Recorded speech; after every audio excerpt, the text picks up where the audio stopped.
ఈరోజు మనం ప్రాచీన భారతదేశం నుండి కాలయానం చేద్దాం. మీ క్యాలెండర్ కేవలం పుట్టినరోజులు లేదా సమావేశాల కోసమే కాకుండా ఉండే ప్రపంచాన్ని ఊహించుకోండి. ఇది నక్షత్రాలకు దారి చూపే పటం. పంచాంగమని పిలువబడే ప్రాచీన భారతీయ క్యాలెండర్ విశ్వంతో గాఢంగా ముడిపడి ఉండేది. అది కేవలం రోజుల నెలలకు సంబంధించిన విషయం కాదు. ఇది నక్షత్ర రాశుల గ్రహస్థానాలు మరియు చంద్రుని దశలతో సమలేఖనం చేయబడింది. ఇది ఎందుకు ముఖ్యమైనది? పంటలు వేయడానికి లేదా కొత్త వ్యాపారాలు ప్రారంభించటానికి సరైన సమయం ఎప్పుడో తెలుసుకోవడాన్ని ఊహించుకోండి. పంచాంగం ఖగోళ వస్తువుల నృత్యాన్ని ఉపయోగించి ఈ ఎంపికలకు మార్గనిర్దేశం చేసింది. ప్రతి అమావాస్య మరియు పౌర్ణమికి పండుగలు మరియు ఆచారాలను సూచిస్తూ ప్రత్యేక ప్రాముఖ్యత ఉండేది.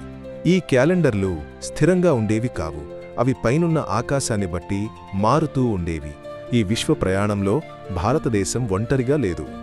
మనం వేరొక నాగరికత అయిన మాయన్ల వద్దకు ప్రయాణిద్దాం. ఖగోళ శాస్త్రంపై వారి అద్భుతమైన అవగాహనకు ప్రసిద్ధి చెందిన మాయన్లు సూర్యగ్రహణాలను అంచనా వేసే క్యాలెండర్లను మరియు శుక్రుని కదలికలను గమనించే పద్ధతులను కలిగి ఉండేవారు. వారి క్యాలెండర్ రౌండ్ అనేది 52 సంవత్సరాల చక్రమేది. ప్రతి 52 సంవత్సరాలకు ఒకసారి ప్రతి సంవత్సరం ప్రత్యేకమైన కార్యకలాపాలు మరియు ఆచారాలతో పునరావృతమవుతుంది. అయితే ఈ ప్రాచీన వ్యవస్థలు మనం నేడు ఉపయోగించే వాటిగా ఎలా పరిణామం చెందాయి? ప్రాచీన రోమ్లోకి ఒకసారి ప్రవేశిద్దాం. రోమన్లు మొదట్లో మార్చి నుండి ప్రారంభమయ్యే 10 నెలల క్యాలెండర్ను కలిగి ఉండేవారు. దాంతో శీతాకాలపు నెలలు పేరు లేకుండా, లక్ష్యం లేకుండా తేలుతూ ఉండిపోయాయి. జూలియస్ సీజర్ జూలియన్ క్యాలెండర్తో దీనిని మార్చి లీపు సంవత్సరాలను ప్రవేశపెట్టి సంవత్సరాన్ని సూర్యునితో సమలేఖనం చేశాడు. 15వ శతాబ్దపు ఐరోపాకు వెళ్దాం. జూలియన్ క్యాలెండర్లో స్వల్ప లోపాలు ఉండటం వల్ల శతాబ్దాలుగా దానిలో వ్యత్యాసం ఏర్పడింది. ఖగోళ శాస్త్రవేత్తల సహాయంతో గ్రెగోరియన్ క్యాలెండర్ను ప్రవేశపెట్టిన పోప్ గ్రెగరీ 13వ రంగా ప్రవేశం చేశారు. ఈ మార్పును సరిచేయడానికి 1582 అక్టోబర్ నెల నుండి 10 రోజులను తొలగించినేడు మనం ఉపయోగిస్తున్న కొత్త వ్యవస్థను ఏర్పాటు చేశారు. అది ఎందుకు అంత విస్తృతంగా వాడుకలోకి వచ్చింది? ఋతువుల అనుసంధానాన్ని ఖచ్చితంగా నిర్వహించడం, వాణిజ్యం మరియు వ్యవసాయ రంగాలను ఆకట్టుకుంది. ఫలితంగా ప్రపంచవ్యాప్తంగా దీనిని స్వీకరించారు. అంతేకాకుండా వారి విస్తరణ దానిని ఖండాలంతటా వ్యాప్తి చేయడానికి సహాయపడింది. ఊహించుకోండి, మీ క్యాలెండర్లో మీరు తిప్పే ప్రతి పేజీలో నక్షత్రాల నుండి పోప్ల వరకు విస్తరించిన చరిత్ర ఉంటుంది.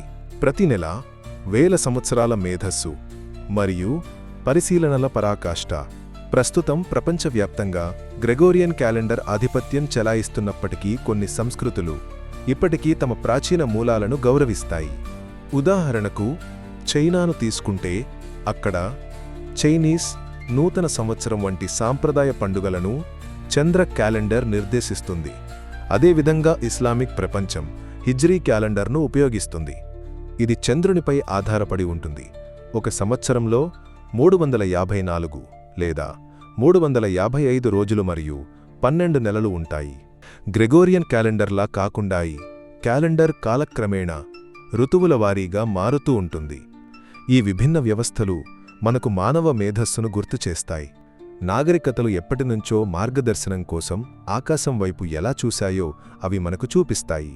ప్రతి క్యాలెండర్ సంస్కృతి, విజ్ఞానం మరియు విశ్వ అనుసంధానం యొక్క కథను చెబుతుంది. ఈ రోజు మనం డిజిటల్ రిమైండర్లపై ఆధారపడతాము, కానీ ఒకప్పుడు మన ఉనికియే ఖగోళ వస్తువులతో ముడిపడి ఉండేదన్న విషయం ఎంత అద్భుతమైనది కదా!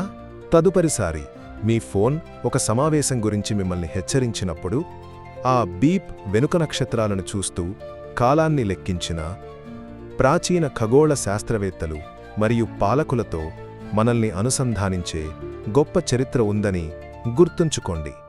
భారతదేశం నుండి అమెరికా, ఐరోపా వరకు ఉన్న ఈ సంస్కృతులలో ప్రతి ఒక్కటి ఆకాశంలో నమూనాలను గమనించింది మరియు వారు ఆ నమూనాలను భూమిపై జీవితపు లయలకు అనుసంధానించారు. కాబట్టి మనం ఇప్పుడు కాలాన్ని కేవలం గడియారం యొక్క టిక్ టిక్లతోనే కాకుండా గత నాగరికతల ప్రతిధ్వనులతో కూడా కొలిచే ప్రపంచంలో జీవిస్తున్నాము. ప్రతి మెరుపు విశాల విశ్వం నుండి మన జీవితంలోని సన్నిహిత క్షణాల వరకు సాగే ప్రయాణానికి గుర్తుగా నిలుస్తుంది. మన క్యాలెండర్లలో ఒక కొత్త రోజును జరుపుకుంటున్నప్పుడు మనం తరతరాల జ్ఞానాన్ని మోసుకు వెళ్తాము. విశ్వచరిత్ర అనే దారాలతో అల్లబడిన కాలమనే బహుమతి ప్రతిరోజు అని గుర్తుంచుకోండి. మరియు మీరు మీ వచ్చే ఏడాదికి ప్రణాళిక వేసుకుంటున్నప్పుడు ఒకప్పుడు నక్షత్రాలను చదివిన గతంలోని గొప్ప మేధావులతో మీరు సమయాన్ని పంచుకుంటున్నారని తెలుసుకోండి.